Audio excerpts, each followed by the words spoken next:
Hi, everyone. My name is Deidre Muirhead, and I am the Community Health Education Manager here at YWCA for the Health and Wellness Programs. I'm here with my colleague, Ms. Iana Lormose. I'm the Community Health Program Coordinator for the YWCA Health and Wellness Program. And we welcome you to Wellness Wednesday, where we demystify health conditions that affect minority populations. I am pleased to have with me today Ms. Victoria Gray, a licensed clinical social worker and a professor at the Robert Stemple School of Social Work at Florida International University. In this next series of Wellness Wednesdays, we will be discussing the social determinants of health. They are non-medical factors that can impact a person's health and well-being. For today's topic, we're going to dive into a specific topic of social and community context. But before we do, we want to ask Ms. Gray to tell us a little bit about yourself, Ms. Gray. Thank you so much. Thank you for the invitation to spend this time with you, Deidre and Biana. So yes, Victoria Gray, Vicky works well for me. I've been a social worker for 25 plus years, practicing in South Florida. My primary focus has been on clinical practice, meaning I work with people. I work with individuals, with families, with groups, with communities, very passionate about providing social support. Somewhere midway through my career, I also started teaching at FIU and work in the School of Social Work, where I have the distinct honor and joy of working with the next generation of social workers moving through. And so I consider this work very important and hopefully important to this conversation that we're going to have. So first of all, thank you for the introduction. The first question that we have is, why is social and community context considered such a critical determinant of health outcomes? I'm so glad that we're starting with that. We are wired for connection. We are individuals who need to have relationship with other people in order to have solid health, mental health, physical health, and all of that has a direct link to how well connected we are and engaged in relationships with other people. So one of the first things that I do when I'm working with an individual is I will assess their social supports. I will ask an individual, tell me about the people that you consider to be important in your life. And what are the quality of those relationships? Because I know that there's a direct link between how engaged and connected a person is to other outcomes, like their overall well-being, like the quality of life that they have, even in terms of their life expectancy. There's incredible research to support that individuals who have higher connections with others actually live longer. And individuals who have poor connections with others or can't really identify social supports have a shorter life expectancy. And then we're not even going to get into quite yet, I'm sure, all the other risk factors that come along with not being well connected. Okay, so I definitely love what you just said there, and how relationships are very important for us to connect and how they impact our health. But you go a little bit into more about how do those social relationships and network impact like an individual's person's health? Yeah, absolutely. I want to kind of just make a note here that I think is really important, which is last year, our Attorney General stated that we are currently in a public health crisis, and it's directly related to isolation and loneliness. This was unprecedented. In no other time in history in this country has connection or social networks been considered a public crisis. It's where we're at right now.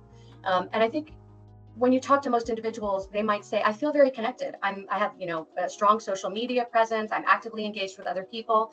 And what we're looking at is it's not just, are you in contact with other people, this one-dimensional contact, but what is the quality of kind of those more intimate connections around you? So how are we looking at who we spend most of our time connecting with and whether or not we're better for it? And since you asked, Deirdre, what are some of the problems associated when we're not well connected? Well, because this is my area of passion, is mental health. We know first and foremost that mental health is negatively affected when we are not having strong social supports. So for example, anxiety, depression, death by suicide, those are things that we know are on the rise, and there's a direct correlation between this isolation and this loneliness and these mental health diagnoses. Some other kind of medical conditions that have been directly linked to isolation, and also just to like not being maybe as well connected, even though we might be surrounded by people. And I think that's also important to know. We live in a big, thriving city, but it's not just about being near or having access to people. It's about, are we actually seen and heard and known by these people that we're interacting with on a regular basis? And when we're not, we're having physical conditions such as increased rates of dementia, increased rates, and I'm not a medical doctor, this is just from research that I've done, increased incidence of cancers, of heart disease, of stroke, of obesity, of eating disorders. I mean, really, the list goes on and on. So, speaking of the importance of that social support, what role does social support play in mitigating health disparities?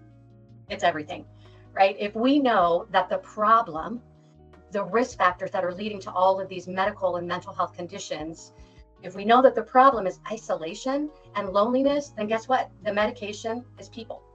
The medication is relationships. The medication is being in community and networking with people. So it's kind of a cool thing because it's not that complicated, right? If we know that we're in this crisis and in the state of needing people, we have people in and around our lives. We have to create access for individuals to connect with one another. Mm-hmm. So speaking of access, do you know of, or what are some successful examples of community-led health initiatives that, geared towards this specific topic? This excites me so much because this is all about community organizing, right? These wonderful grassroots organizations that we have sprinkled all throughout South Florida and nationwide, but we're looking in our neck of the woods, right? We're looking in our neighborhood. They started with an individual who just looked around and recognized a need. And so when we think about, wow, it must take a lot to create some of these community initiatives, it really just started with one interested, concerned individual who then mobilized other people around them who were also interested in the same cause. There are so many.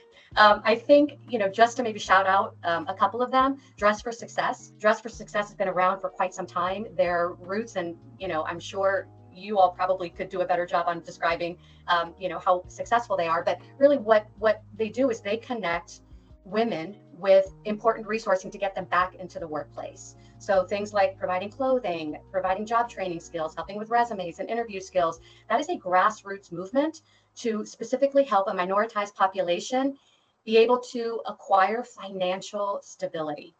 That is huge. And we know, and this will probably be in an upcoming series for you or one that you've already done on the importance of financial stability.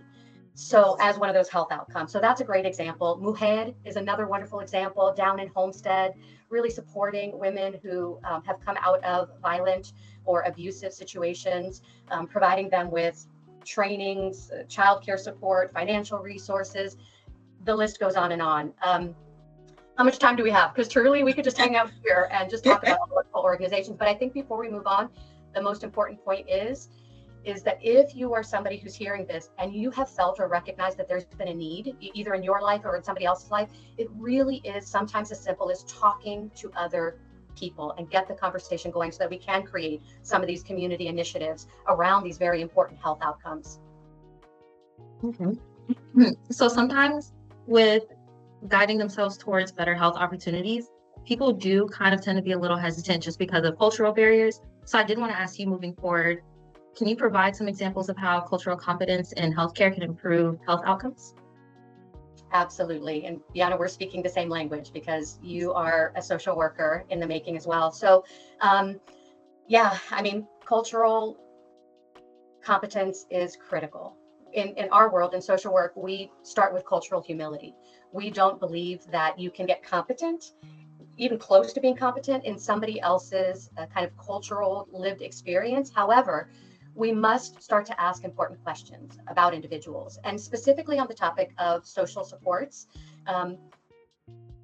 Where do you find your social supports? We don't want to make assumptions about where people are finding those connections. Perhaps it's in a faith-based setting. Perhaps it's in their neighborhood. Maybe family is critically important and these have strong cultural roots.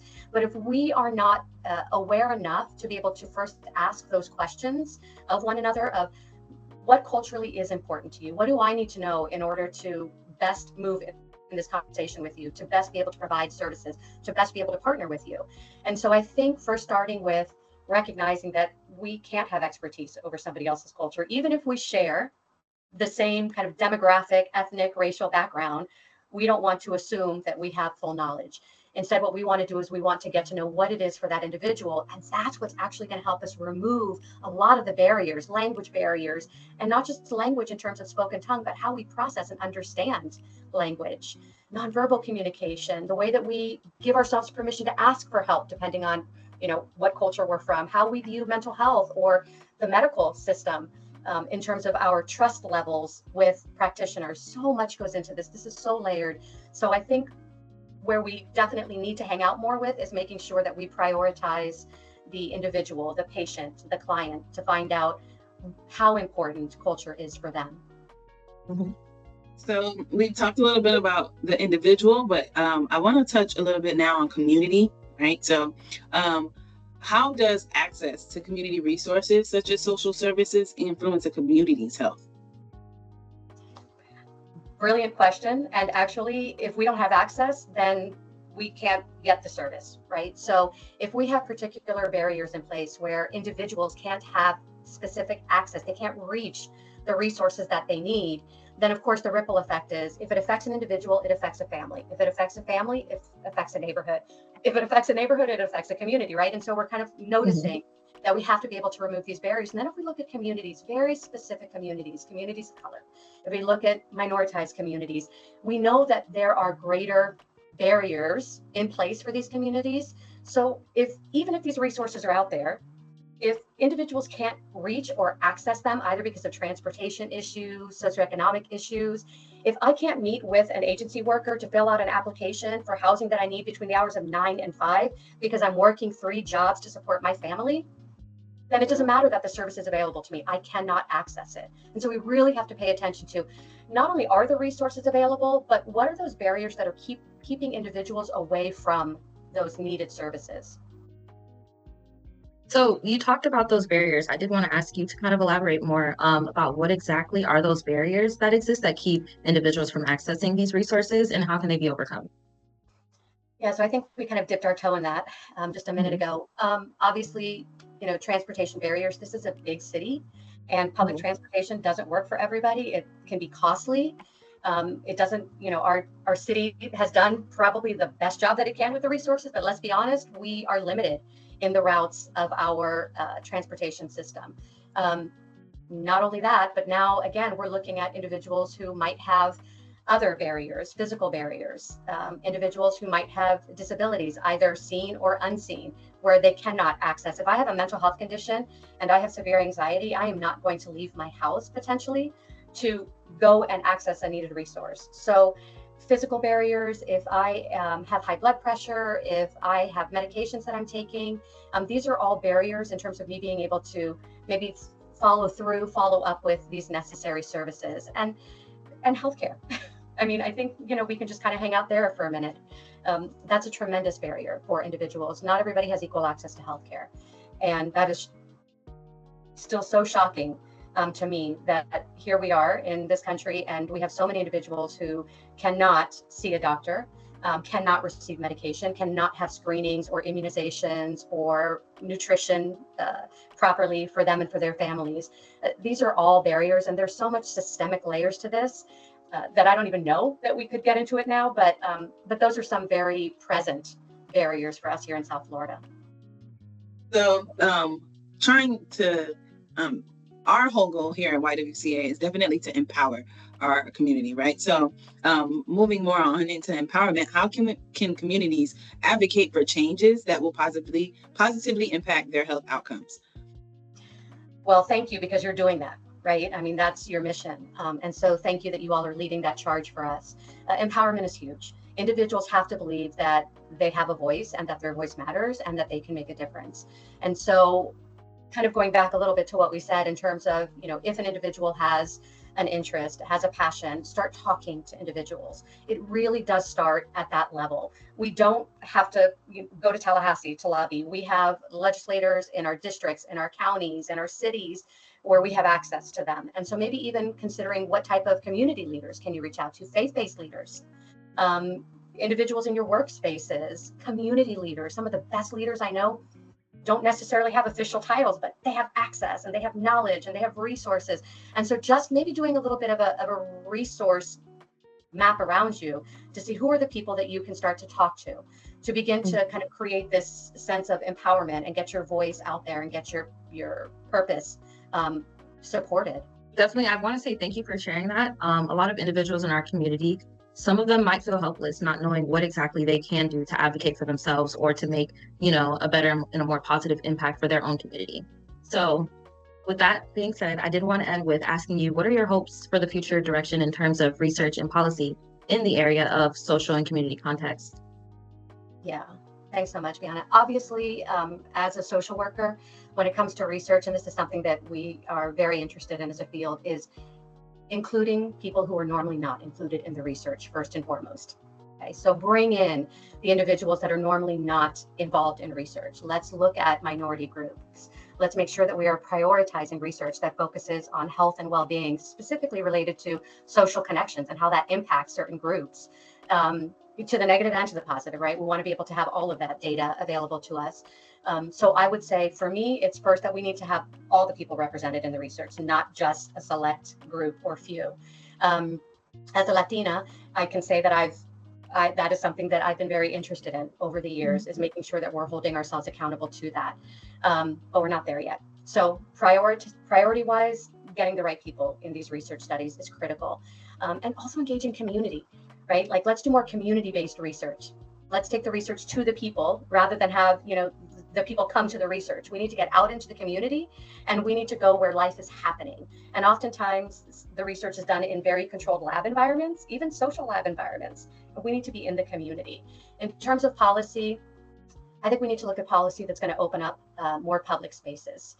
So much of social connection can be found in spaces like libraries, parks, community events, and we don't really prioritize that in our policy. And we need to be prioritizing how can we create more opportunities for individuals to connect and network in safe and accessible spaces. And when we start to do that, I think we're going to move that needle a little bit, and we'll move away from this crisis that we're in, and hopefully create a bit of a shift, a space where people can be more connected and create the social supports that they need in order to thrive.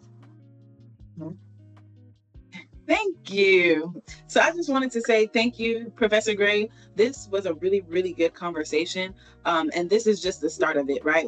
Our goal is to educate our community, to empower them. And these kind of conversations definitely do that. So we want to thank you, Dr. Gray, again, for joining us today on this Wellness Wednesday interview.